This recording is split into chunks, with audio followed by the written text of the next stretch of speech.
Hello everyone and welcome back to another tutorial. In this video, I'll show you how to play BGMI or Battlegrounds Mobile India on your PC.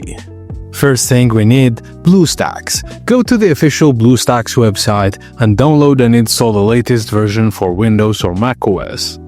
Now, open Bluestacks and launch the Google Play Store inside it. Sign in with your Google account. Use the search bar in the Play Store to find BGMI and tap Install to download the game.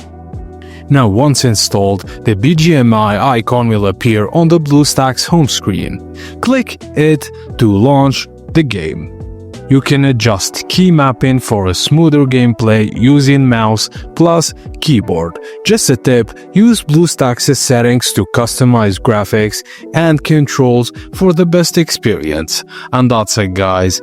Please be sure to subscribe and like the video for more tutorials. Thank you for watching and I'll see you on the next video.